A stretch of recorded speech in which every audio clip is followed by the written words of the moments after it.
Tell me about the significance of grounded drive rush combos. First of all, what are they and why are they so important?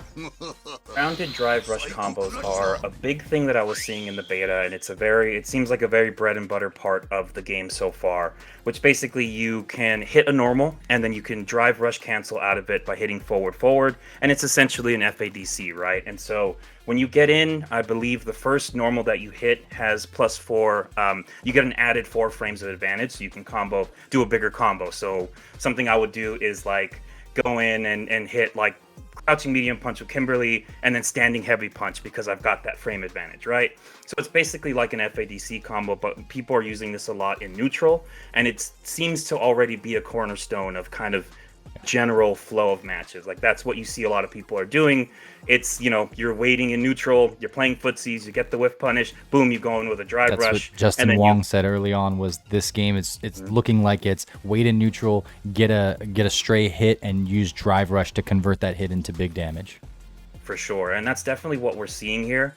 What's interesting about it to me, or what I thought was surprising, was when we saw footage of it before we got a chance to play it, that seemed really difficult to do. And I remember some of the early speculation when we were just watching footage of the game and nobody had played it yet was like, oh, drive rush combos are going to be the new big FADC combos and they're going to be tough to do, right? Like there was a lot of discussion about the timing and the advantage and all that stuff, right? But when we got in there, and when I started kind of practicing that stuff, I felt like it was way easier to do. I'm like, oh, this is actually surprisingly easy to do. You don't miss it that often because the window is pretty big. Like, granted, you have to be ready for it, but when you kind of get in there, it felt really accessible. And I was like, oh, like these combos look flashy and they look really big and like, whoa, something big's happening, but they're not that tough to do, and they're very much a basic part of kind of how you play this game. So I think practicing that is definitely a big key here because you want to make your buttons in neutral count. Yes. Yeah, I can see that as part of my routine as I think about what would it look like for me training and just taking some time to refine my abilities and my skills and my character knowledge.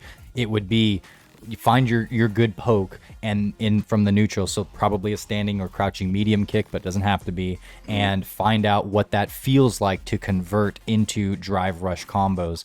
And a big part of Street Fighter 6 is the footsie battle in the neutral, and you really don't want to whiff too much because it feels, to at least to me, like you can really whiff punish a lot easier in this game than maybe some past fighting games that I've played.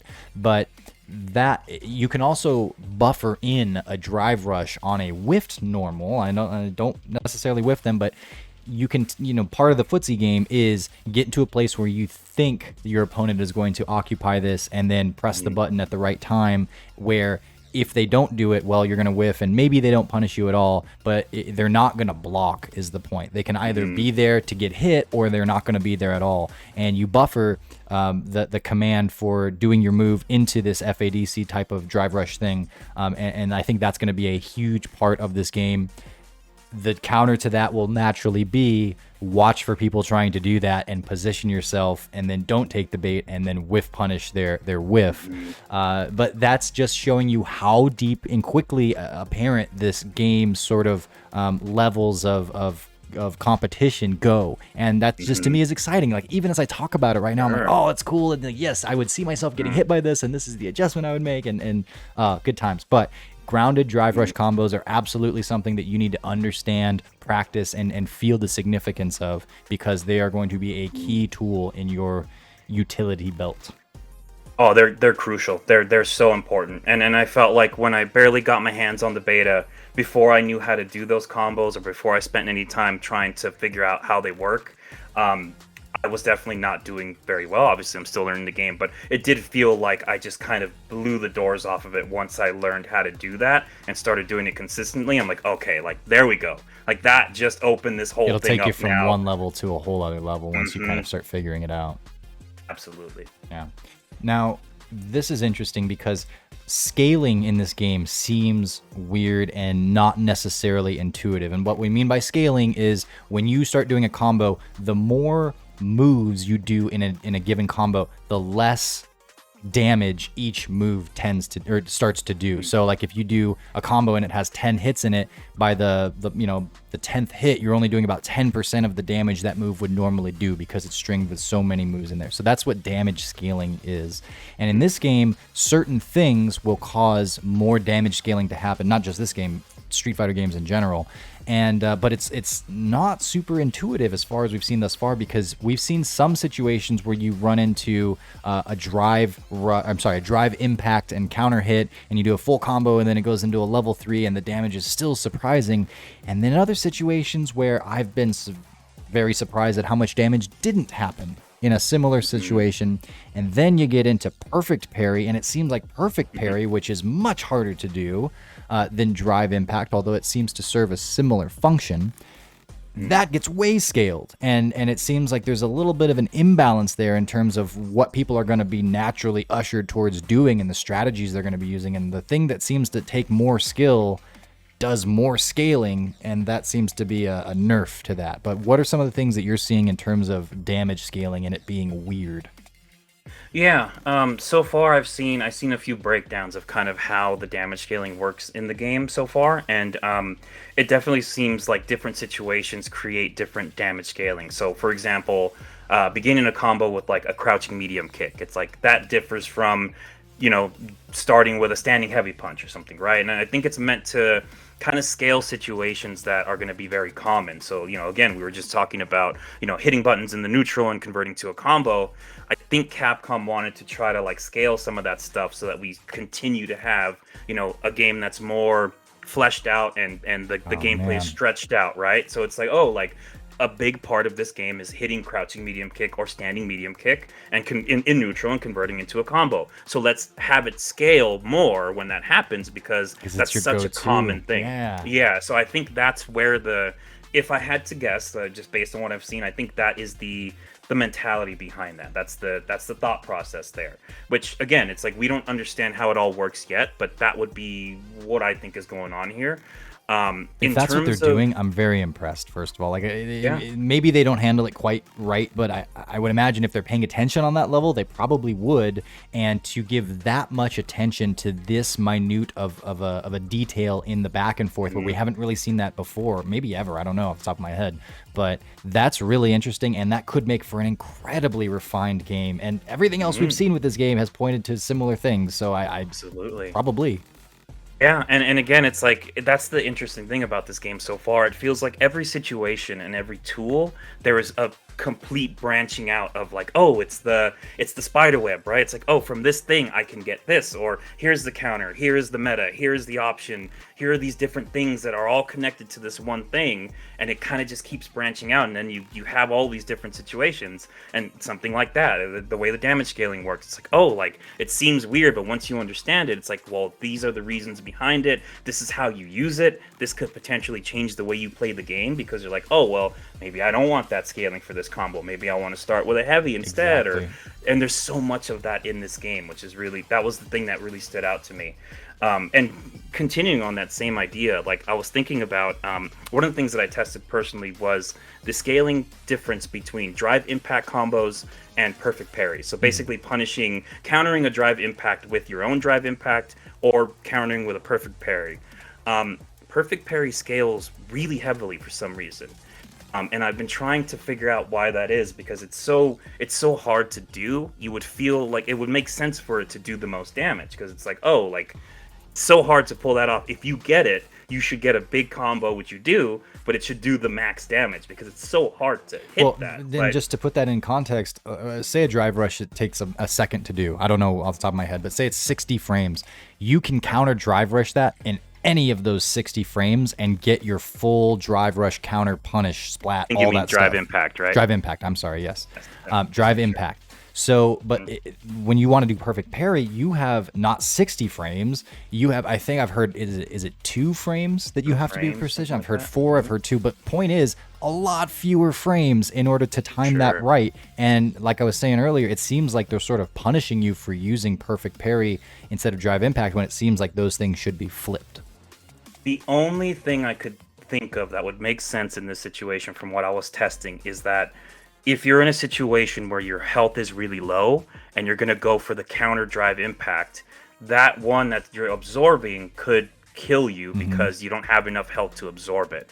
So in that situation, if you're trying not to take that gray health, you might want to do perfect parry instead. It's Sure. harder to do, it's a bigger risk, but you won't get hit by that gray health because there are situations now where in this game, if you don't have enough health and you absorb something like that with drive impact, you get KO'd now. It's like if you don't have enough health to do it, you're going to get KO'd. Yep.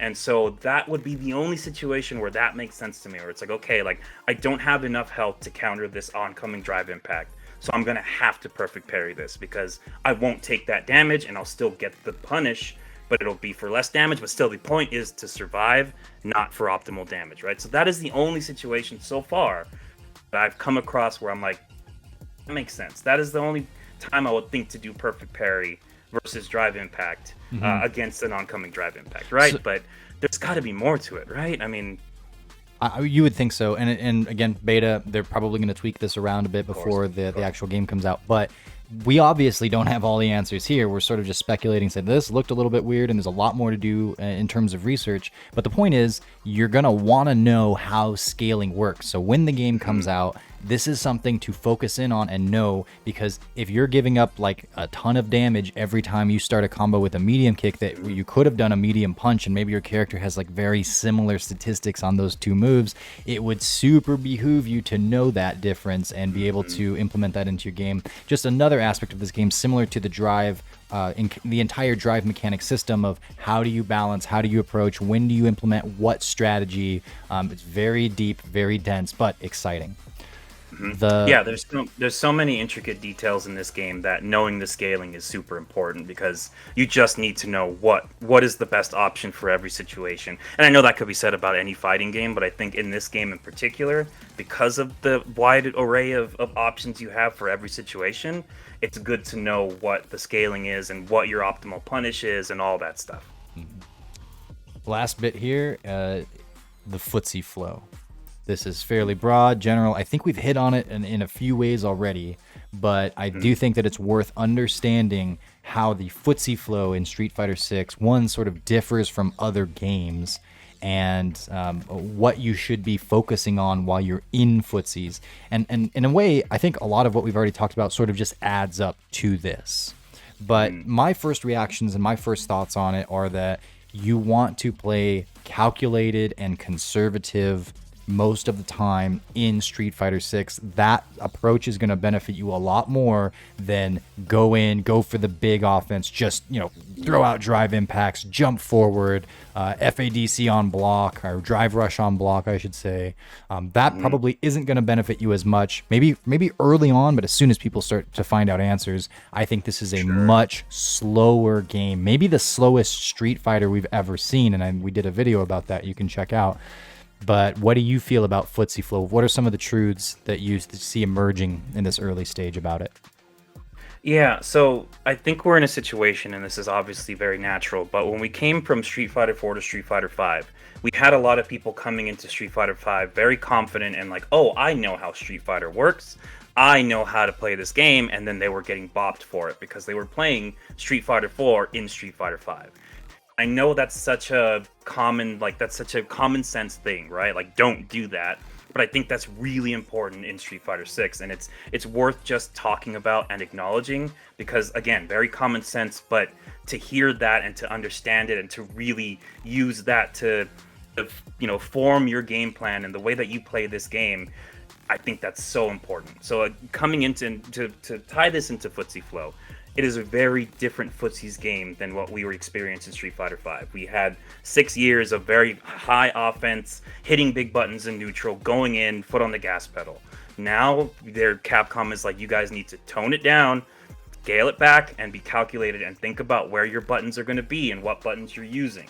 That's super, super key. So I think just above all with this, like the Footsie Flow stuff, try to beat that into your own head. This is not Street Fighter 5. We are playing a different game. I need to be calculated. I need to make sure I know where my buttons are going to be and what they are, and not overcommitting, because I saw so many people during the beta going for those big medium block strings and getting just cracked for it. And I was cracking people for it because I'm like, oh, I see what that is. I'm just going to drive impact. And of course, they don't have the counters yet. And boom, there you go. So The faster you understand that, the faster you're going to be able to turn that momentum that will inevitably be present, especially at the launch of this game, as people are naturally going to be mapping out what they already know and what's currently in their muscle memory for Street Fighter.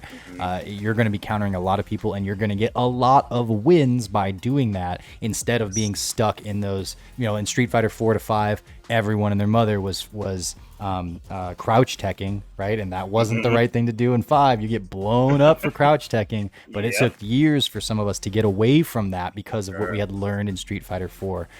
So you see this every time, but yeah, those are really good points. I think this is all encapsulated. If I were to put it in one simple phrase, it's be wary of commitment. Do not commit too heavily until you've actually landed a hit, and then maybe your commitment is into how much resource you want to spend so you can get as much damage as possible. That's a thing. But in terms of just trying to get hits, do not just go in and drive impact. Do not just go in and jump. Don't just try to hit, pressure and pressure and pressure. It doesn't look like it's going to work out for you in this game. You need to get that honest first hit and then start going ham.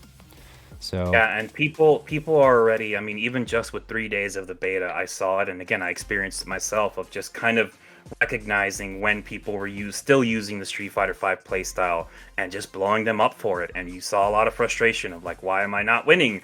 It's like, because you're using Street Fighter 5 playstyle here. That's not what this game is. You have to get that out of your head if you're going to try to be successful in this game. And again, just to the fact that people were learning that over 3 days, it's going to be so much worse when it's launched, and we've had a couple years with this game and people understand how to play it and all the counters and all that. If you come in here with that mentality, it's going to be really rough times for you.